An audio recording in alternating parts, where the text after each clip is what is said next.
Ini kelompok 1. Iya, Bu. Ada berapa kelompok? Ada Ada 6. dalam. 6 kelompok. Pagi semuanya. Siap. Kemarin kan dibagi 2 tuh sama siang ya. Nah, sini.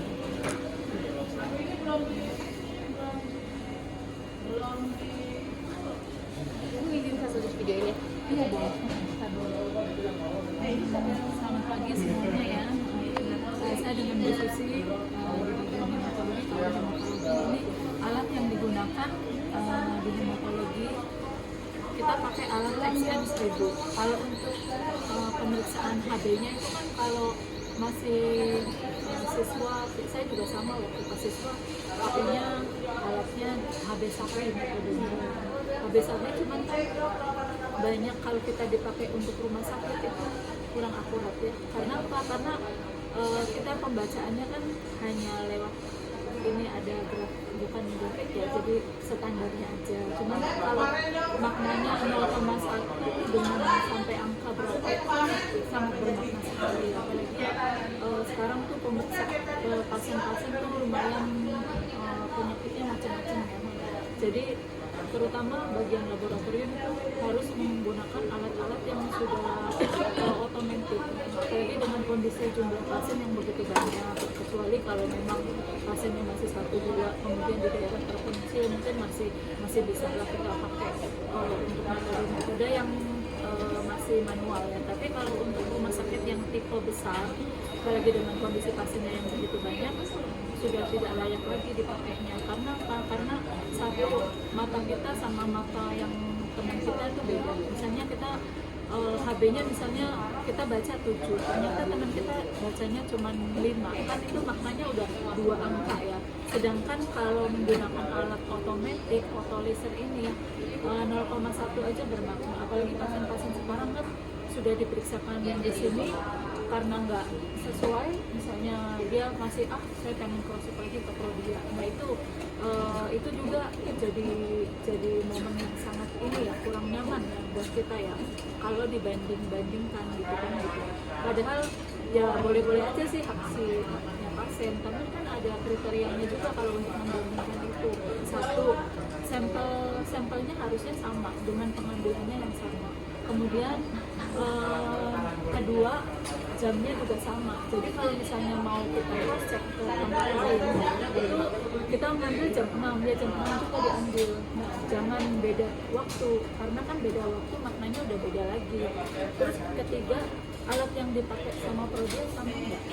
Karena nilai normalnya, nilai rujukannya pasti berbeda. Setiap alat itu ada nilai rujukan masing-masing. Kalau untuk standar nilai normal rujukan untuk HB, HT, ERI, leukosit, trombosit sama semuanya. Cuman yang dipakai alatnya juga pasti beda. Saya masih tahu seperti itu supaya tahu ya. Jadi kan nanti ini semester 2 ya, nanti semester 4 kan udah terjun langsung ke rumah sakit. Dan kenapa misalnya dari pihak lab minta sampel ulang darah, minta darahnya beku atau lisis atau gimana. Nah itu salah satu memang kita juga ada SOP-nya. Kita bekerja nggak main ambil darah, yakin udah hasilnya benar, terus kita langsung keluarin hasilnya, nggak seperti itu juga. Kita lihat juga hati-hati juga, adik-adik kan perawat kan sekalian ngambil infus ya biasanya. Kalau ngambil infus, kalau pasiennya ada infusan di sebelah kiri, jangan ambil darahnya di sebelah kiri, paling nggak di sebelah kanan. Misalnya dua-duanya ada ininya semua, di sini infus, di sini ada transfusi seandainya. Nah kita ambil di kaki, jadi jangan sampai berbarengan sama cairan. Nah, takutnya kenapa? Takutnya nanti kecampur sama cairan infus, nanti hasilnya jadi maknanya berbeda. Bisa kita juga ini di sini saya kasih tunjuk ya.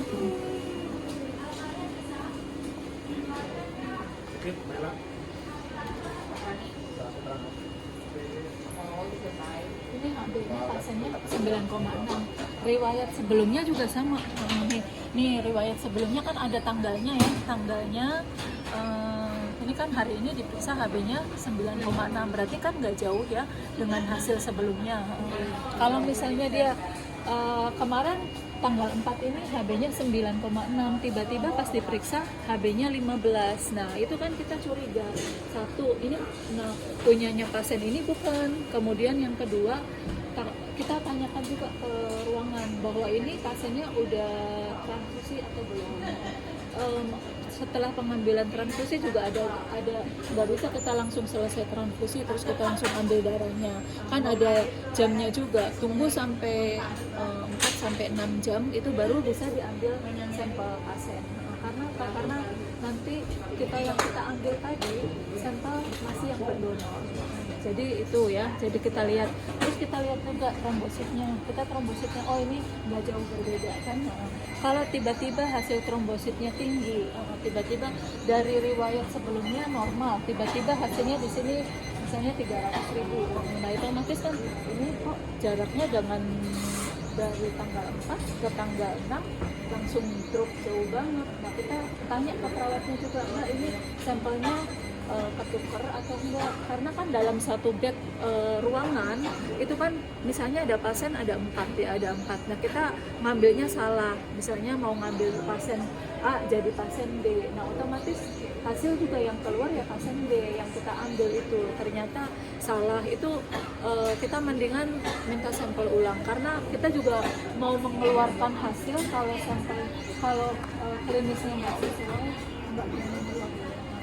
Jadi jangan main verifikasi aja sebagai analisnya. Terus kita lihat di alatnya juga. Kemudian oh ya Pak, untuk phlebotom ini apa pengambilan darahnya itu kan kita lihat pasti ambil darah, kita masukkan ke tabung warna ungu ya. Warna ungu ini tabung ini udah mengandung antikoagulan EDTA ya untuk hematologi lengkap. Jadi nanti di sini kan ada batasnya juga, jadi pengambilannya harus sesuai batas ya. Harus sesuai batas. Ini ada 2 cc, jadi diambil 2 cc. Kalau diambilnya cuma 1 cc gimana Bu? Ya kurang valid ya. Sebaiknya sih sesuai dengan batasnya, karena ini kan udah ada perbandingan sitrasnya antara darahnya berapa, sitrasnya berapa. Kalau di sini kalau EDTA yang pakai whole blood ini dia sebentuknya serbuk, jadi udah otomatis dibimbing. Nah setelah diambil darah, kemudian ini di sini juga ada, kalau ini untuk pasien yang bayi, misalnya diambil dari pasien bayi, kita ambilnya jangan yang ini, ambil yang ini. Karena apa? Karena volumenya pasti sesuai juga. Misalnya dapatnya 0,5 gimana Bu? Nggak apa-apa, yang penting ini kan ada batasnya. Cuman nanti masih bisa sih untuk 0,5, yang penting jangan ada LED-nya. Kalau ada laju endap darahnya ini nggak bisa. Kalau misalnya ada LED-nya lebih baik, lebih dibanyakin aja. Misalnya 2 tabung ini masih bisa kita nanti running LED-nya, laju endap darahnya. Kemudian ada sampel juga pasien yang ini ya, warna biru ini kalau minta yang biru satu yang udah mau kepake ini. Iya, makasih. Nah yang ini untuk pengambilan dari hematologi juga, namanya hemostasis, pemeriksaan koagulasi untuk PT, APTT, fibrinogen sama dedimer. Nah ini terus ngambil darahnya juga sama, sesuai batas juga. Ini nggak boleh misalnya sampelnya batasnya 2 cc diambilnya 1 cc. Nanti kalau misalnya nggak sesuai dengan pengambilan, hasilnya akan memanjang.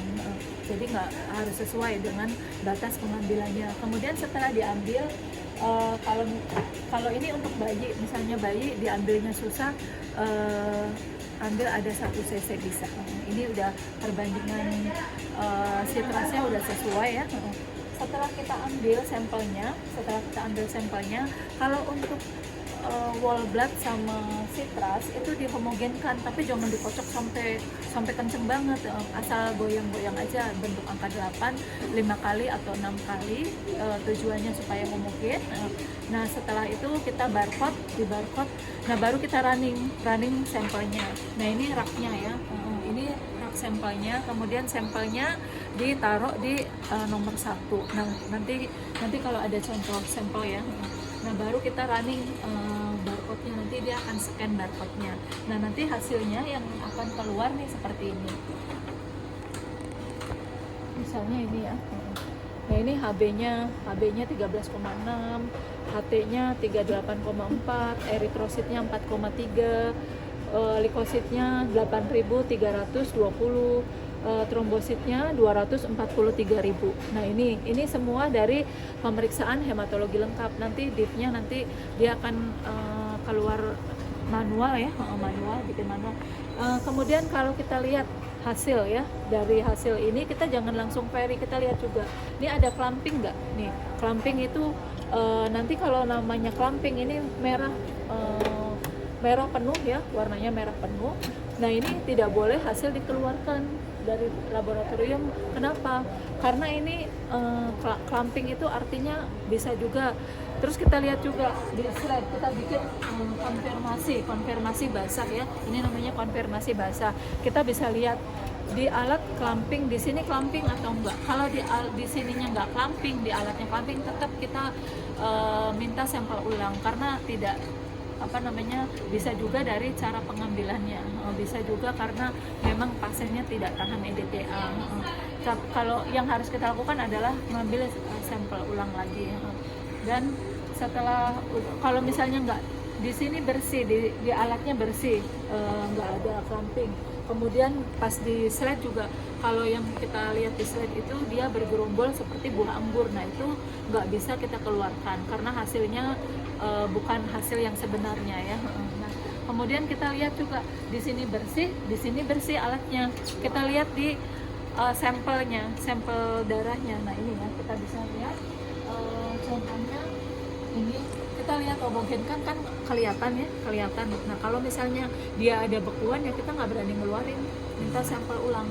Jadi ada 3 yang harus kita lihat ya. Jadi nggak bisa main keluarin aja mbak hasilnya, kita nggak bisa ngeluarin. Dan alat juga sebelum running ke pasien kita kontrol dulu alatnya. Jadi ini hasil kontrolnya yang hari ini tanggal 6 ya, tanggal 6 udah masuk semua, kontrolnya udah bagus. Jadi kita kalau misalnya dikonfirm sama klinisi, ini sampelnya gimana, kok hasil pasien saya kok jelek semua seandainya, ya kita udah sesuai. Yang penting kontrol kita benar, alat kita masuk kontrolnya, dan kalaupun klinisi komplain atau apa kita bisa jawab. Karena kita juga udah melakukan konfirmasi. Nanti dikasih catatan bahwa setiap yang dikonfirmasi yang kita buat slide itu dikasih catatannya di result note-nya. Jadi sampel sudah dikonfirmasi dengan SAD itu sediaan apus darah. Jadi sudah sesuai semuanya, kita mengeluarkan hasil udah oke, baru dokter otorisasi. Jadi step by stepnya sudah kita lalui ya. Kemudian untuk pengambilan, nah kalau yang ini, kalau yang jika leukositnya tinggi di atas 50.000 SOP-nya. Kemudian IG, imatur granulosit kita bisa lihat di sini. Ini ya IG. Ini IG, imatur granulosit. Kemudian kalau monosit juga di atas 15, kita bikin konfirmasi diwarnain. Jadi ada prosesnya juga. Pemeriksaan hematologi itu cepat kok, cuman 10 menit juga udah selesai. Tapi ya dengan catatan sampel yang gimana dulu. Kalau sampelnya dalam mengerjakan satu rak itu kan, satu rak ini kan ada 10 sampel. Kalau misalnya pasiennya banyak ya nggak bisa 10 menit juga, paling kan ada waktu jeda ya. Paling nggak kita juga TAT di lab itu nggak sampai 2 jam, apalagi kalau hematologi. Kalau misalnya dari IGD terutama juga itu cepat. Kita jadi verifikasinya adalah pasien-pasien yang utama dulu, terutama IGD, karena kan takutnya pasien numpuk di ruangan gara-gara menunggu hasil laboratorium gitu ya. Jadi kita diutamakan dulu pasien-pasien yang IGD. Kalau misalnya ada konfirmasi yang seperti itu ya kita jangan 10 menit ya, paling enggak 1 jam ya, 1 jam. Karena apa? Kita bikin slide-nya dulu, kemudian ditetesin sampelnya, dibikin hapusan darahnya, kemudian pakai spider itu dari objek glass yang sudah diasap, baru kita dorong.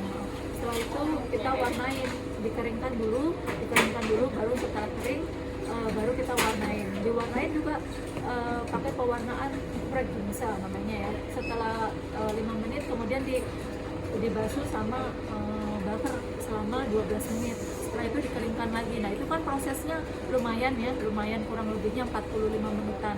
Nah itu kita bisa menyesuaikan berapa sampel datang jam berapa, hasil selesai jam berapa. Baru langsung kita baca, lihat kalau ada sel-sel mudanya, misalnya sel blast atau sel promyelosit atau metamyelosit atau myelosit itu ya. Itu untuk konfirmasi. Kemudian untuk laju endap darah, ini ada alatnya. Laju endap darah kita pakai, kalau yang masih siswa kan pakai Westergren ya, metode Westergren. Metode Westergren itu laju endap darah ini biasanya untuk pasien-pasien yang infeksi, terutama misalnya batuk, nggak sembuh-sembuh atau ada saluran pernapasan ya, pokoknya yang berhubungan dengan infeksi.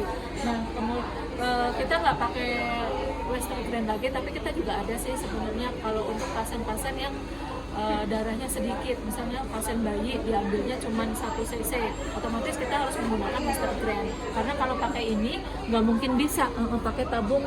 Ini juga alatnya otomatis juga, udah otomatis juga, jadi sampel darahnya diambil, kemudian dimasukkan sampel darahnya. Hati-hati kalau masukin sampel, kalau dia dibuka tutupnya, hati-hati tertusuk jarum ya. Kita harus safety ya, jangan sampai kita celaka gara-gara tertusuk jarum, kecelakaan dalam bekerja ya. Jadi hati-hati, misalnya nusuk, kita kira-kira jangan terlalu deket banget, karena saking semangatnya akhirnya jari kita begini nyoblosnya ke sini, nggak kelihatan lagi kan gitu. Jadi ini memang resiko-resiko pekerjaan itu kadang ada ya, cuman kita hati-hati dalam bekerja. Kemudian sampel darahnya dimasukin sampai batas, bisa juga sampai batas yang kedua ini, bisa juga atau tengah-tengah, atau mungkin sampai yang ini, karena ini kan yang diperiksa adalah endapannya. Laju endap darah ini yang diperiksa endapannya. Setelah sampel darahnya dituang, dimasukin, kita dihomogenkan, baru kita masukin ke alatnya, di alatnya. Nah nanti jangan sampai nanti ini barcode-nya ketutup dengan batas ini ya, batas yang garis ini ya. Kalau misalnya ketutup garis ini, nanti pada saat pembacaan nanti nggak akan keluar. Jadi naik turunnya dia kan nanti kan tinggalin aja, nanti 1 jam tinggal hasil akan keluar. Ini pemeriksaannya kurang lebihnya 1 jam untuk laju endap darah. Kemudian setelah hasil keluar, nanti di sini ada tulisan misalnya 10,6 berarti 11 ya. Kalau 10,4 berarti 10 ya. Hasil yang keluar berapapun keluarkan aja hasilnya. Nah ini untuk laju endap darah. Kemudian untuk sel-sel muda ya,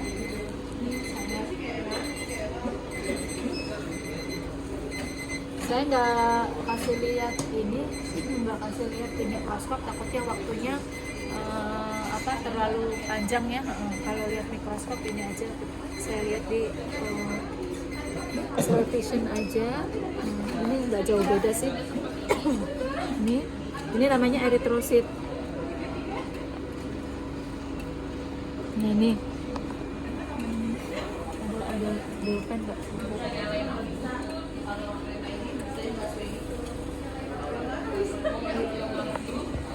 Kalau kita melihat sediaan darahnya ya, sediaan darah seperti ini, kita lihat nanti kalau yang perbesarannya kan ada 10 kali, ada 40 kali, ada 100 kali.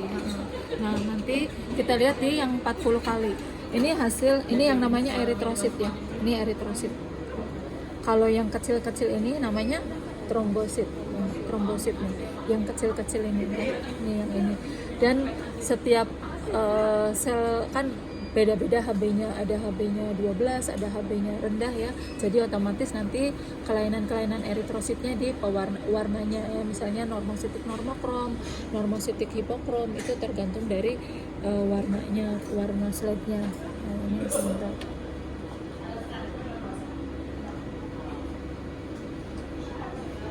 Nah ini juga sama, bentuk-bentuknya eritrosit. Kemudian ini kalau ini kan agak pucat ya karena HB-nya rendah. Jadi hasil slide-nya seperti ini. Ini ini juga sama.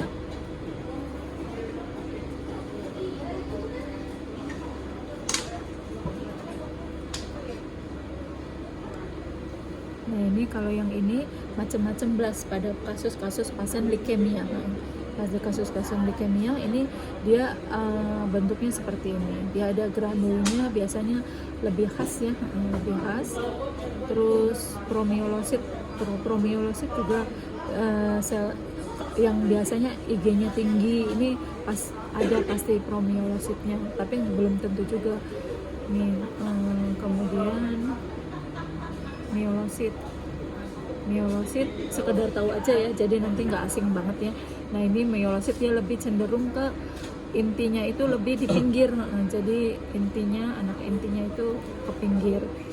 Ini myelosit. Nah ini metamyelosit